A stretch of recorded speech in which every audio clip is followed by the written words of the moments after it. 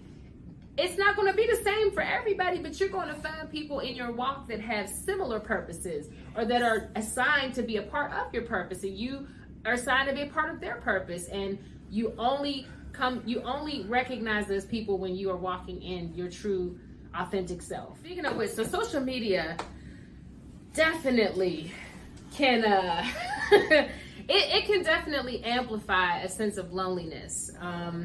And there's a lot of people who will engage to gain clout, a lot of clout chasing and seeking validation.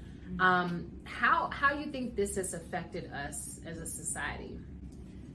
It has affected us greatly, and there was actually a study done, I don't know, probably a couple of years ago, where they surveyed a whole lot of young adults, and it came out to be to where the people that spent most of their time on Instagram, Facebook, TikTok, all these social media platforms, they were reported to have higher rates of depression. I could believe that. I think I did some research on that too. Yeah. Yes. Compared to those that didn't spend as much time on those social media platforms.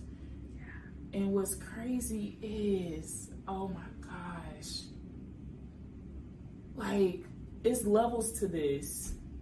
I feel like it definitely amplifies loneliness, because you out here looking at people live their best lives and that's not really the truth, because you don't really see what's going on the inside. When I was in therapy in college, my therapist told me this, and I will never forget. She's like, Candace, so you really do compare yourself to the outside. Like, you compare your insides to a lot of other people's outsides, right? And that can make you feel incredibly lonely. Yeah. And this is the truth. When you compare yourself to another person, it is the thief of joy, especially if you're downgrading yourself. Right. And that's what happens most of the time when you are not feeling great about yourself. You look to the next woman. Well, this is why you don't feel great about yourself, Candace, because she looked like this. This is why you aren't smart enough, because look, this sister is doing this. Don't even know how that sister got there or what she doing behind the scenes that she ain't telling. I know what you mean. That's the truth, Angee. Yep.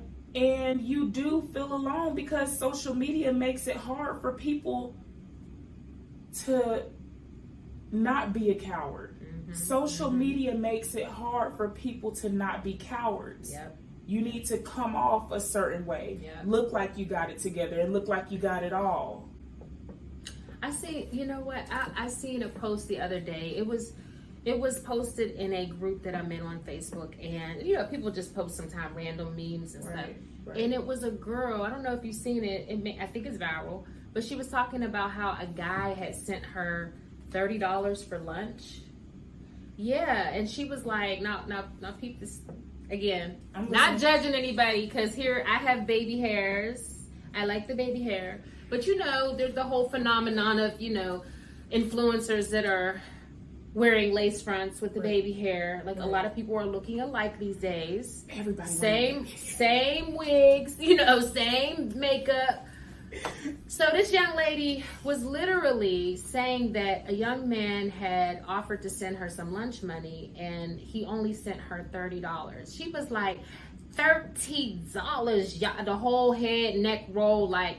And honestly, as I'm watching her demeanor, I'm like, I don't know this young lady, but I've seen her many a times in other women on social media. Same hair, same, you know, mannerism, same demeanor.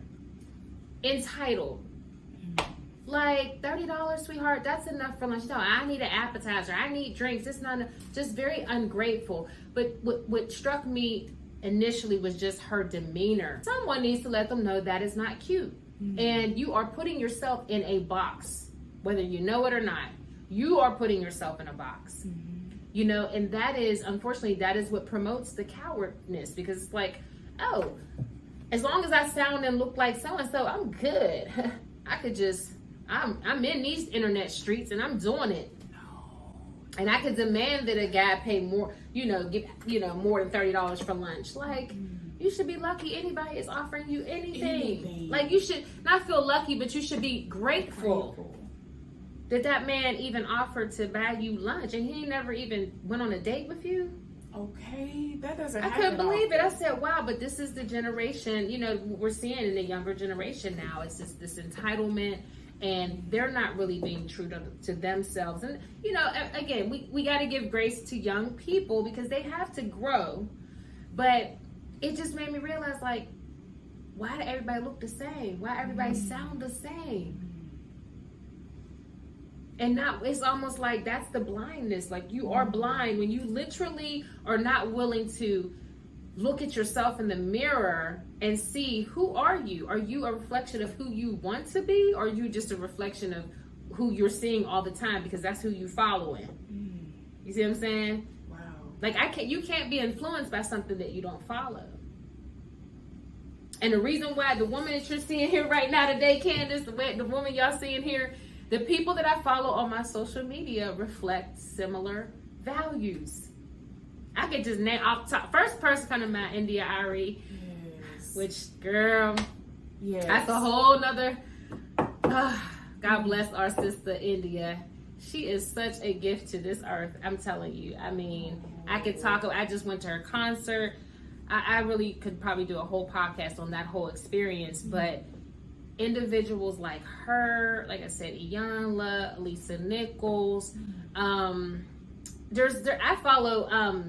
follow Black women in the mental health space. Yes. You see what I'm saying? Yes. So like, I have a curated feed that feeds my soul, feeds my mind, my soul, and you know, I even have some fitness influencers on there. I know that's right. You know, people like, remember Keenan and Kale? Yes. I follow Kale. Yes. Now, not saying there's nothing wrong with Keenan. I haven't followed him yet. You know, no shade, Keenan. No shade, Keenan, because you is funny, but I just haven't gone out and like sought Keenan to follow. There's a lot of celebrities like that. I'm like, oh, why ain't I following stuff? So I forgot about them. But again, I'm gonna have to check out his content. If your content is good, I'm gonna follow you. But Kale, on the other hand, he is a Christian. Yes. And I love his content. Yes. And I love, you know, Good Burger. Back in the day. Oh my gosh. We're gonna make some Good Burger. What is it? Can I take your order? Yes. And you know they're coming out with a new one, right? I was like, Yes. I stayed watching It's Good Burger. like people like that who, you know, part of my childhood, but ultimately he is who he says he is. Yes. You know, I'll be honest with you. I mean, I am a believer, but there's some people even in our Christian space, you know, that I don't follow because I don't I'm not saying no names. I'm just going to say, I don't follow people just to be following because everybody's following. It genuinely has to be, I resonate with the message. I do follow a lot of pastors. Again, they're pastors who I feel it's an authentic, connection, authentic messaging. Right. What they say, the geese and the gander. I can't follow just because everybody else is following. And again, I don't want to start pointing people out, but I would just say, be mindful of that, because I don't know, I just feel like when people have that type of influence and power, some people can become blind. You know what I'm saying? And it becomes very cult-like. Groupthink. You don't succumb to the groupthink. You're not a sheep. There you go. That's what I hear. And the crazy thing about it is, now check this out. I just mentioned our sister India Arie. Yep. Can't put her in the category of a cult, because what she offers is so authentic. It's like you gravitate. You don't feel like she's not trying to entice you to follow her. She's just giving what God gave her. And she is, you see what I'm saying? It's not about, follow me, follow me. It's like you want to follow her genuinely because you see the realness in what she's giving. Individuals like her, I follow them because they're aligned. We have similar values. Yes. Y'all, we were jamming to India Arie before the podcast. But I recently met India Arie. She did. Anybody that knows me knows that I have covered her songs many times in my performances because her music is positive. Right. When I used to go and sing in Pittsburgh, I used to go community events. I used to sing at youth detention centers. I would sing her music because it was positive, uplifting. And so I finally got to meet her, and y'all, again, I have to do a blog or something on that. Our sister India stands on business. That's what authenticity looks like. Okay? And she uses her platform. She demonstrates it in all that she does. Even her mom's so sweet. I got to meet her mom. I'm like, listen, I see where she gets it from. It's so important. Like, parents are so influential. We all have our shortcomings. But it's a matter of how do you acknowledge those shortcomings, and what are you going to do about it? For instance, my weight. It's a shortcoming. Me too. I don't eat the way I'm supposed to. Like my weight goes up and down. I do have some legitimate things that have prevented me from being able to work out, which, I'm recovering from an accident, so I haven't been doing anything, I haven't been doing too much. Strenuous. Right. Yeah. So, but still, I should have been focusing on my diet, and I continue to fall short with that. However, that doesn't mean I'm not being true to myself, because just me mentioning it right now on this public forum, I'm being honest. This is truly where I struggle, and I can own that. And I understand it's not something that I've ever really conquered, but I'm a work in progress. It's something that I want to do, and it's something that I believe I will do, as long as I continue to be true to myself and check myself. That's right. And one step forward, baby steps towards what you want, your purpose. Like, towards the purpose. Yes. Baby steps. Yes. Honey. Yeah, we really have. This is what I'm saying. When we talk, this is why we wanted to welcome you all into our conversations, because we realize that, it's bigger than us. When you have those type of conversations on that level, and they just, you can't keep coming to those aha moments and keep them to yourself, right? Like because we're not gonna be stingy with the relationship. And we're getting to know each other. We're like I said, what's important though is that the safe space. Yes. If I hadn't felt safe, we wouldn't have had those conversations. If she didn't feel safe, we wouldn't have had those conversations. So you're gonna keep hearing that's gonna be a recurring theme. It is. Yeah. So I have a question. All right, so dealing with the pressure to conform, right? Because that's everywhere. You mentioned, there's a lot of cowards out there. Why shouldn't we force anything, including relationships? I want to say, if there's anything that could be the opposite of self-love, that is a good example of one. When you force relationships, that is like, it's almost like you're letting that person know that you don't love yourself. Because if you're forcing something, obviously it's not reciprocated. It's not it's so if you're forcing a relationship, whether it's a friendship, a romantic relationship, I think as you get older and the more you get to know yourself, the quicker you will check yourself when you find yourself doing it. All right, Angee, you talking to some people in some situationships. You talking to some people in relationships. You talking to some married folks right now, because there is probably someone that is fighting for their marriage, fighting for their relationship. Okay. So it might feel forced, right? I don't know. It gets a little sticky, because I guess at the same time, you know when it's not being reciprocated, though, huh? But you know what? That dynamic that you just threw in there, I think any of those situationships, marriages, there's a lot of people that are in those dynamics that really don't know themselves. They haven't even had the chance to, especially the ones who've been in long-term marriages. Right. You have some women and men who have been in the marriage so long that their identity is tied to the relationship, right? So the moment they think of losing that person, they feel like they're losing themselves. Ooh. Yeah, that's real. Well, I don't want to just say young women. Of course, I'm biased because I'm a woman, but there's a lot of young people out there who don't know themselves. So when they get in those situations and they're faced with, oh my gosh, I can't be with this person, or this person doesn't want to be with me. Well, they haven't even learned who they are. They have only tried to conform to whatever it was that person wanted or made that person happy, or so they don't know themselves. It could be a matter of life and death. Wow. Now I'm going to go real deep on this one. Let's go. Okay. It happened to me when I was 17 years old. I was in a relationship with an older guy. He was 24. Okay. Shouldn't have been with me. I should have been with him.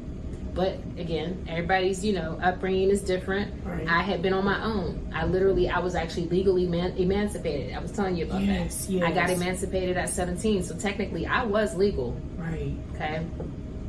But I was still a baby. Yes. I hadn't lived life. I didn't know who I was. All I knew was I was someone. Yep. I was someone's significant other. And to me, that was everything. That gave me a sense of purpose. That was my purpose. So when this person, because they were older, they had a friend group that was older than me. They were able to go into bars that I wasn't able to go into. They had a whole nother life that I wasn't able to be a part of. So when infidelity came into the situation, speculations of infidelity, I really, to be honest, never had any proof. But we have our intuition, right? But I was so young. I literally I did something. I'll be honest. When it happened, I part of me really was hoping that I didn't make it. I took some pills. Oh, Jesus. I took some pills, and it could have definitely taken my life. Luckily, thank God, they found me. My stomach was pumped, and I survived. But after it was all said and done, I had to think about it. Like, did I really want to die, or did I not see life without this person? Like, I didn't feel like I had any choice. Yeah. And after that, when I look at that and I think about young people nowadays, I'm like, there's a lot of people that are faced with that decision, and they choose to stay and force because they don't have they can't see themselves outside of that relationship. Oh gosh. Yeah. I thank God that I survived that, because Me too. I could have been taken away from my family for someone who, to this day, and I'm not going to say that person's name, they know who they are, but we would not have been compatible. It was not meant for us to be together. Yeah.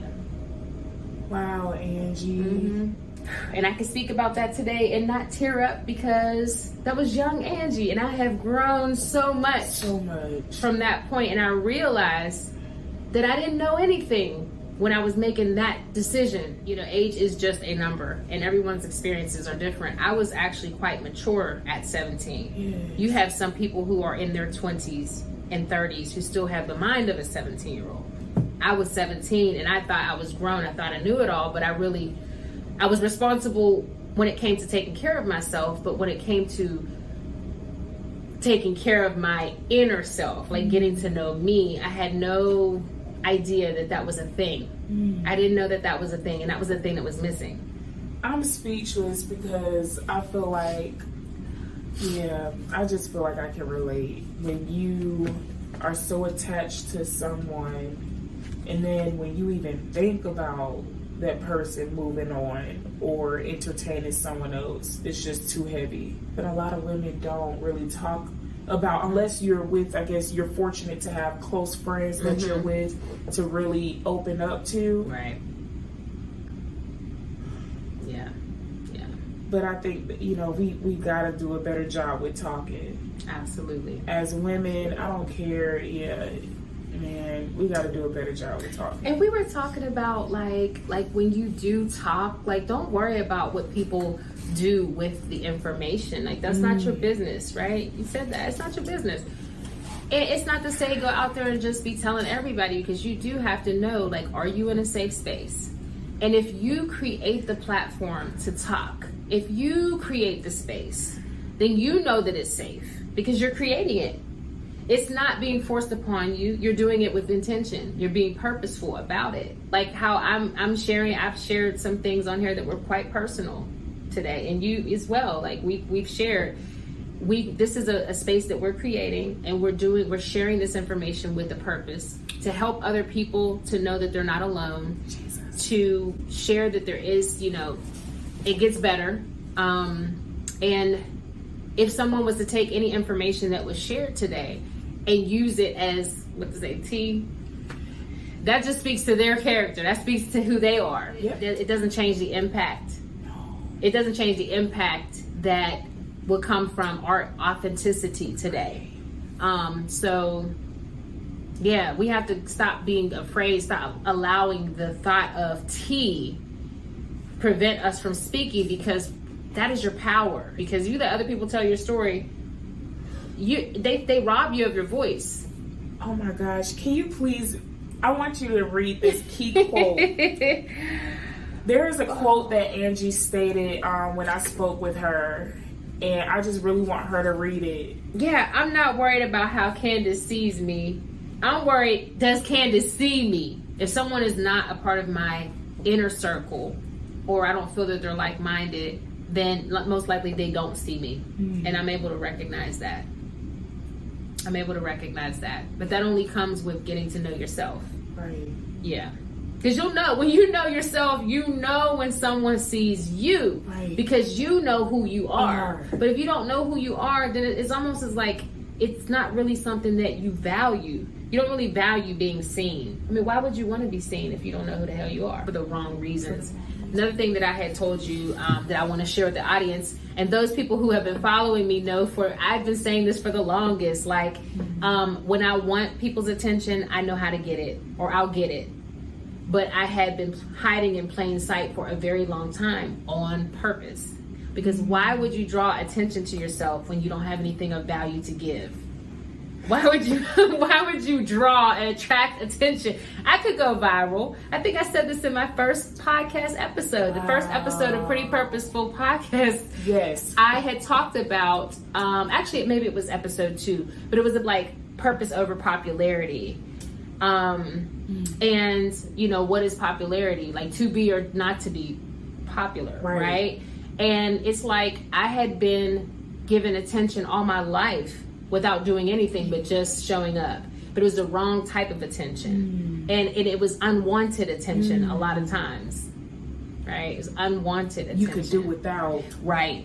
And because I was able to acquire followers and supporters without the internet, without pushing numbers and content and all that, I knew, okay, you have a gift. People are drawn to you for a reason. Now, what are you going to do with it? So my thing is, I could have been following everybody on social media and like, oh, it's the trend to be popping. It's the trend to have a lot of followers. Let's just get followers. I could have had followers. Yes. I had money to invest in buying followers or to market myself with salacious photos and things of that sort. Right. But it was like, no, that's not my purpose. My purpose is not to have people drawn to me and attracted to me physically, first of all, because people who have that type of attention, we get a lot of unwanted attention. And so I don't personally value somebody like always, oh, you're so pretty, you're so like beautiful. You don't really see me, right?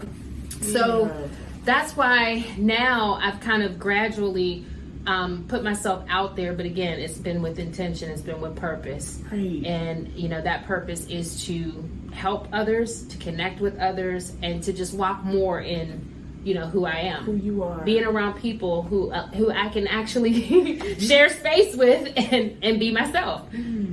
So I'm intentionally doing this to be able to connect with other people and people who may feel similar, and to help other people get to that place too. Yes. Yeah. We didn't come to play. No. We standing on business. Yeah. When was the time you had to start over to remain true to yourself? Moving to Georgia. That was the time I started over to remain true to myself, because I felt like I was not supported in my hometown. Mainly my family.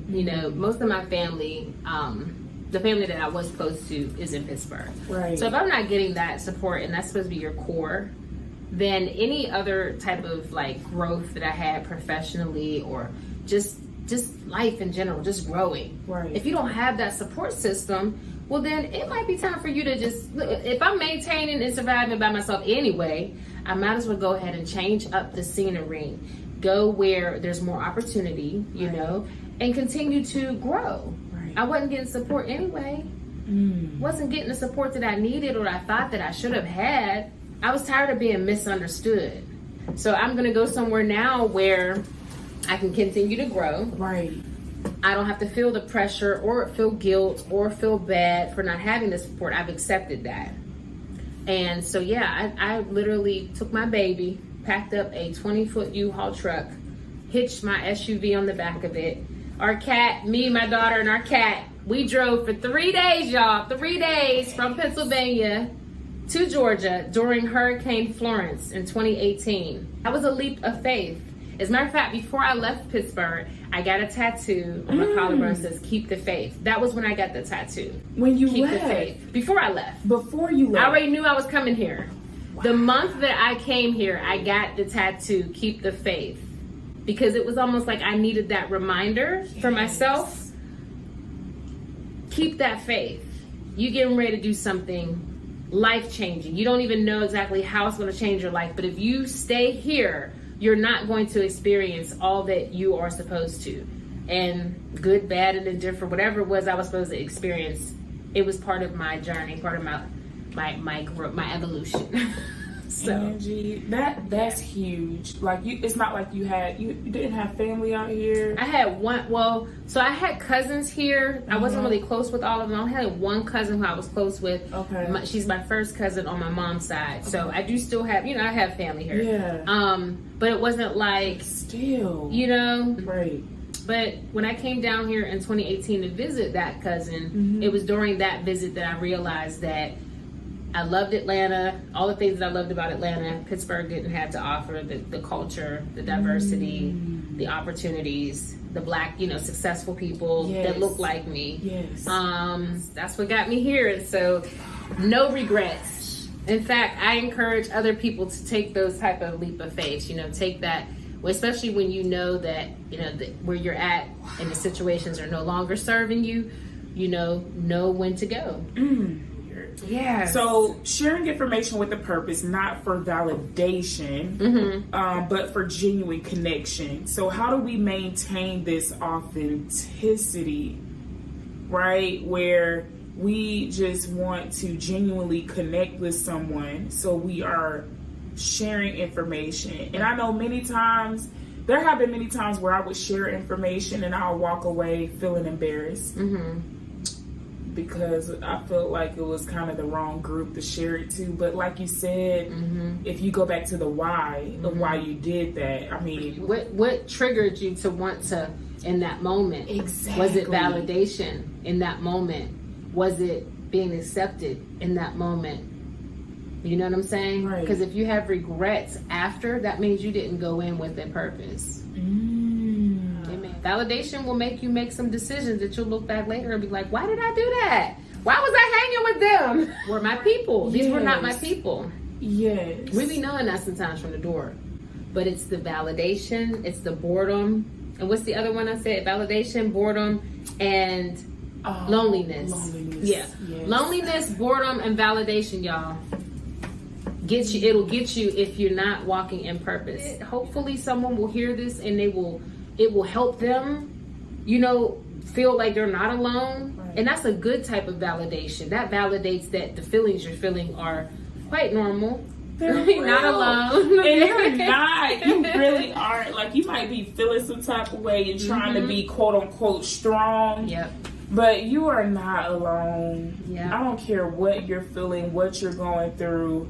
You're just not ever alone. Yeah. You know what made me think about, and we're going to actually, getting ready to wrap this up, but the TikToker, Risa Tisa. Ooh. She recently had came out and told her story. And, some people have had some negative things to say, right? But then on the other hand, there's a lot of people who are thankful that she was vulnerable and shared because they're actually living. They don't know how to get out of the situation, but they see that, she was brave enough. She got out, it just, her vulnerability is like, it opens up the conversation. Mm-hmm. Like, she indirectly helped so many people with that. She did. Right? It's like, she really did. And we could just only hope. And we're going to do an episode okay on that. What was it called? Who the F did I marry? Yes. We're going to talk about that. That's going to probably be our next episode. Right. Yeah. I remember her saying, this happened in 2020 or 2021, but I just had to get it. She said I had to get it off my chest. You can't go through something that egregious. It was either that hopefully she writes a book or they do a movie because it was worthy. It was worthy of being documented and shared because it was so egregious that it seemed fictitious. And I myself went through something like that. That's why I said we have to touch on this on the next episode because I went through 2 situations that I've never publicly spoken on. And yes, I am going to share. I'm going to share. And that's like in my situation, both times that I had a situation like that, didn't know the person that I was with and I thought I did. It was that very thing. Like, why am I going to bring other people into this? Because that's just going to discredit me, make me look like I don't know what the hell I'm doing or that I don't,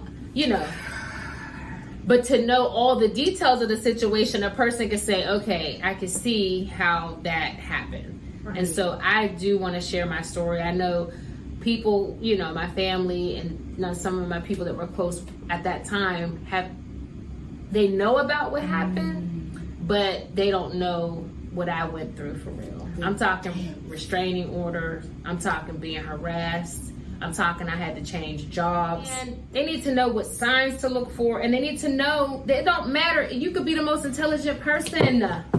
Baby.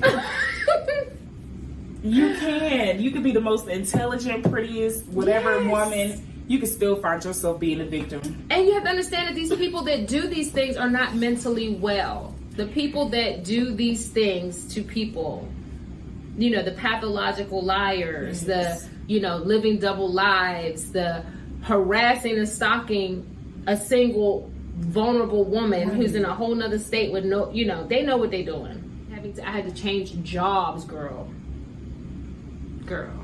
Oh my God. Yeah, we're gonna talk about it. Well, y'all, this has been an amazing episode. As you can see, my co-host Candace brings so much value and so many insights to this space, and we are looking forward to so many more purposeful conversations. We really hope that you all have enjoyed this. I mean, today we touched on everything from, of course, authenticity, staying true to yourself, and having boundaries, being able to honor, yourself and loving yourself and really having integrity. That's pretty much been standing on business is pretty much having integrity. That's right. Yeah. That's right. So, do you have any final thoughts? Angee, you touched on everything. I really don't have anything else to add. I think we have a couple different ideas for episodes just from this one episode. So we hope that you guys enjoyed this. We hope you will like, share. Somebody needs to see this. Comment. Let us know what topics you want to do. Again, this is the second season of the Pretty Purposeful Podcast, and we are bringing so much more with my lovely co-host, Candace Mabry. And as we wrap up, that is really all that I have. I just want to encourage you all to embrace your authentic selves. And remember, it's okay to be pretty, but even better to be pretty purposeful. Bye.